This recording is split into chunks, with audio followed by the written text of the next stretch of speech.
Graça e paz, queridos. Hoje, no capítulo 7 do livro Vivos no Vale, nós vamos começar com Lucas 4, no verso 13.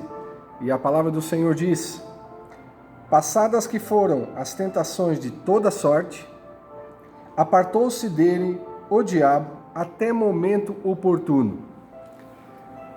Eu começo com esse texto porque a narrativa de hoje ela traz um momento muito especial. Como eu contei no capítulo anterior, uma grande bênção está proposta agora no capítulo 7. E isso vem depois de um momento onde o inimigo, assim como tentou o nosso Senhor, mas foi vencido, e vencido pela palavra, pela atitude e postura do nosso Senhor, assim também pela misericórdia de Deus, eu pude vencer um momento, uma batalha espiritual e receber do Senhor mais uma grande bênção. O inimigo ele sempre vai procurar ver, e estando ao redor, as brechas que você pode deixar para impedir que essas bênçãos também cheguem, porque a murmuração é uma arma terrível que ele usa para roubar aquilo que Deus tem para derramar sobre as nossas vidas. Ele é o nosso acusador, ele faz isso o tempo todo. Então nós precisamos vigiar, em todo o tempo orar, para que a gente possa discernir se a gente não está entrando numa cilada quando a gente abre a nossa boca. Então, muito do que você está colhendo tem sido uma semeadura que tem sido feita por você mesmo. Então, muito, amados, a culpa não é do inimigo, mas é sua, pela postura e atitude de como você tem tratado as situações ao seu redor. Aquilo que você tem falado, aquilo que você tem profetizado. Então, talvez a colheita está sendo complicada porque está realmente necessitando uma mudança drástica sua, principalmente no abrir da sua boca. E eu digo isso porque nesse momento em que essa batalha acontece, eu volto a frisar que eu estava num momento difícil profissional, desempregado, e eu estava fazendo o que fosse possível para trazer algum sustento para minha casa. Então nós temos que nos adaptar sempre. Então há momentos e momentos. Então a gente tem que ter sabedoria e não ficar com espírito de autocomiseração, mas partir para a ação, oração e ação, oração e ação. Então eu vinha orando e toda oportunidade que aparecia eu abraçava, e não estava olhando o que era. Eu entendia que eu tinha um compromisso e que eu tinha que trazer sustento para minha casa e ajudar agora nessa situação de pagar essa casa que Deus nos deu. Então surgiu uma oportunidade de lavar a igreja onde nós congregávamos. Nós já não estávamos mais morando atrás da casinha, na casa da igreja, estávamos nessa casa que o Senhor, pela bondade, trouxe ao nosso encontro, colocou para nós uma possibilidade, uma forma que a gente pudesse pagar, então tinha que trabalhar. Apareceu essa situação de poder lavar a igreja. Eu nunca tinha feito isso. E a igreja naquela época era uma tenda. Então era um material como se fosse uma lona bem grossa. E por ela estar na avenida, volta e meia tinha que dar um trato, porque realmente a fuligem, a poeira ia ali se agregando e ficava um aspecto ruim. Então naquele momento eu disse: olha, se vão contratar alguém, eu quero dizer que eu me disponho, eu estou precisando trabalhar, se vocês vão pagar por um terceiro, eis-me aqui. Então concordaram e eu fui lavar a tenda. Como eu disse, nunca tinha feito isso. Realmente uma coisa arriscada, porque subir em cima de uma tenda de lona, molhado, amados, sem um equipamento de segurança adequado, realmente hoje, com certeza, eu faria qualquer outra coisa, mas isso não daria para mim. Então, tem uma outra situação que eu posso à frente testemunhar de uma queda que eu sofri do telhado aqui da igreja, e eu estou vivo hoje andando por um grande milagre do Senhor. Então, naquela altura, ainda bem mais jovem, não via tanto o perigo. E é interessante que com a maturidade vai trazendo isso pra gente, Mas eu estava lá em cima, lavando a tenda, quando de repente um dardo, amados, mas um dardo daquele assim, monstruoso, veio sobre a minha mente. Disse: olha aí, você abriu mão de tudo, abriu mão de um baita salário, de um baita emprego, uma possibilidade de ter uma representada na cidade onde você morava antes, que ia te dar todo o conforto, você podia adquirir tudo que você queria, mas você abriu mão para honrar esse Deus. Olha aí onde é que Deus foi te colocar.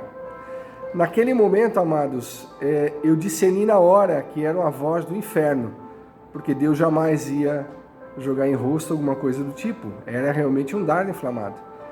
E como eu discerni, eu comecei a orar em batalha espiritual. Eu disse: Senhor, eu creio em Ti e nas Tuas promessas. Eu não aceito essa afronta, eu repreendo essa ação do inferno e declaro, Pai, que eu confio no Senhor e sei que o milagre está a caminho. Foi algo que eu profetizei. E aquilo foi tão forte que eu não consegui continuar trabalhando. Eu desci, guardei as coisas, já estava também quase no final do dia e fui para casa. Quando eu chego em casa, eu coloco o carro na garagem, encosta um carro atrás. E antes que eu entrasse em casa, eu percebi que era alguém que há muito tempo eu não via. Esse irmão, ele tinha vindo aqui para Joinville para fazer uma entrevista com uma empresa para pleitear uma vaga. E quando ele estava lá fazendo a entrevista, ele entendeu que a vaga não era para ele. Olha que coisa de Deus. Ele entendeu que não era para ele e ele lembrou de mim. Amados, muitos e muitos anos nós não nos falávamos, não nos víamos. E aí então ele disse: não, eu conheço alguém. E foi atrás de mim e conseguiu meu endereço. Não sei com quem que ele fez contato, mas enfim, ele chegou lá. E aí ele disse: olha, eu vim aqui para te chamar para uma entrevista de trabalho. Eu disse: como assim? Ele disse: numa empresa de medicamento. O supervisor está no hotel do centro fazendo entrevistas. E eu disse que eu conheço alguém da cidade que é do ramo, que de repente ia interessar. E estão te aguardando. Eu fiquei pasmo, mas corri, disse: não, deixa eu tomar um banho. Aí já comentei com a Sandra, ela já entrou na intercessão e eu fui a toda, para essa entrevista. Chegando lá, era um japonês que estava fazendo entrevista, um supervisor, uma pessoa ímpar, e foi muito gente boa. E quando eu cheguei, eu me apresentei e já perguntei para ele se um gerente, de nome tal ainda estava na gerência comercial dessa empresa. E ele disse: sim, é ele que é nosso gerente e tal. Eu disse: se eu podia fazer uma gentileza, dizer para ele que o Catarininha está aqui, porque esse era o meu apelido. E para sua surpresa, essa empresa, especificamente essa empresa que estava fazendo entrevista, é a empresa que eu deixei há mais de um ano atrás para honrar o Senhor. Olha como Deus é lindo e é fiel. Essa empresa passou por uma devassa, o fisco bateu lá, eles tiveram que se adequar às leis para trabalhar, pagaram multas, enfim. A empresa agora estava trabalhando como mando figurino. E precisando de alguém aqui. E justamente nessa situação onde o inimigo me tenta para que eu comece a murmurar, a postura e a atitude de reconhecer que Deus estava nesse processo todo, que eu confiava que Ele ia mudar minha sorte. Olha como Deus trabalha. Naquele mesmo dia, essa empresa a qual eu deixei para honrar o Senhor, me abre as portas novamente. Porque quando esse gerente ouviu falar que o Catarininha, que era o meu apelido na época, estava ali pleiteando a vaga, ele disse: pode parar a entrevista e dar a vaga para ele. Porque apesar de trabalhar naquelas condições que não eram as adequadas, vamos dizer assim, eu fazia o meu melhor. Então, criou-se uma referência. E eu louvo a Deus pela fidelidade dele, Porque eu pude voltar então ao ramo farmacêutico. Esse começo não foi fácil. Eu precisei de amigos, irmãos, queridos que me ajudaram, que como que me financiaram para mim poder começar. Um posto de gasolina aqui da cidade. Eu não conhecia ninguém naquele posto, mas volta e meia, às vezes, abastecia ali. E daí um dia, para começar a trabalhar, eu pensei: como é que eu vou abastecer esse carro para rodar o mês inteiro? E me veio na mente conversar com o gerente daquele posto. Então eu fui ao encontro dele, eu expliquei a situação e ele disse: olha, pode ficar tranquilo. Nós vamos anotar o teu abastecimento, abastece o que você precisar durante o mês, quando vier a tua comissão, tu vem acertar.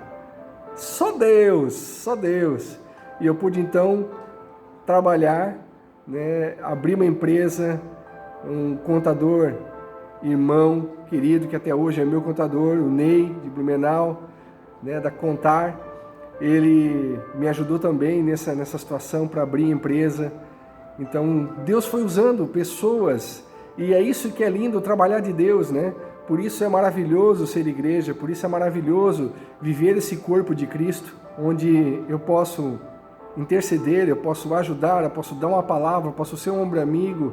Amados, isso é igreja, né? Então eu comecei a trabalhar e a coisa foi maravilhosa, porque quando veio a primeira comissão, eu pude ir ao supermercado, onde eu ia só pegar naquela época de escassez aquilo que realmente era necessário para dentro de casa. E eu brinco, né? Alguns sabem dessa história, que eu passava, olhava por um salaminho italiano e dizia: um dia eu volto aqui para te buscar. E aí Deus maravilhoso como foi, quando essa comissão veio, eu disse: vamos ao mercado fazer uma compra. E fizemos a compra e eu cheguei naquele salaminho e disse: chegou o dia, meu querido, venha! E a gente pôde se refastelar com essa iguaria, né? Gostosa, boa demais. Então, há momentos de escassez, mas Deus muda a nossa sorte. Então, queridos, eu quero deixar essa palavra para você, esse testemunho para você, que assim como nós viemos numa situação muito difícil para essa cidade e deixamos lá, né, a empresa, a família, entendendo que era realmente direção de Deus, fazendo o propósito com Deus, as portas se abrindo só para essa cidade, a gente ouvindo aquelas profecias de que Deus tinha algo realmente para nós aqui. Hoje nós vemos como Deus é lindo e tremendo, como a palavra dele vai se cumprindo, e é um aprendizado diário. A gente continua, na verdade, nesse processo de aprender de Deus, né, e poder glorificar o nome dele dentro de todo o contexto que a gente tem vivido. E eu quero encorajar você. Se a situação não está como você gostaria, né, entenda que esse momento pode chegar, mas há uma postura minha e sua que é fundamental para que a gente possa receber do Senhor. As promessas do Senhor, elas vão vindo, elas vão chegando e vão trazendo, mesmo em momentos de crise, né, uma semeadura, caso você tenha feito, vai trazer a colheita. Eclesiastes 11 fala que a gente deve lançar nosso pão sobre as águas e depois de muitos dias a gente vai encontrar, né? Então, não deixe de profetizar. Continue profetizando. Se hoje não está como você queria, continue profetizando. Porque em meio àquele vale, as pessoas às vezes me questionavam algumas coisas. E eu dizia: eu creio que Deus vai me devolver o ramo farmacêutico. Eu profetizava isso. Muitas pessoas, talvez, que estão vendo esse vídeo, possam lembrar que mesmo na situação difícil, né, da escassez, eu declarava, eu profetizava: eu creio porque eu deixei para honrar o Senhor vai me honrar, eu vou voltar para o ramo farmacêutico. Porque o ramo de purificador realmente logo ficou notório, né? Ficou claro, a coisa não andou, porque também não era o meu perfil.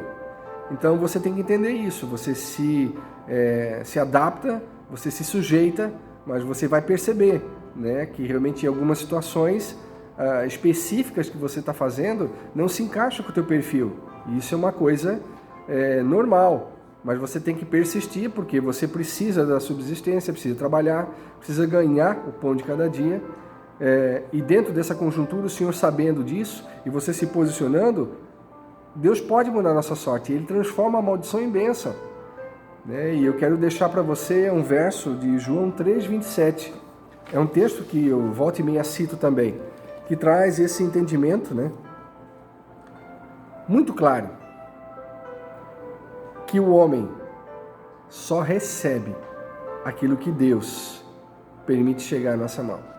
Então, João 3:27 diz: o homem não pode receber coisa alguma se do céu não lhe for dada.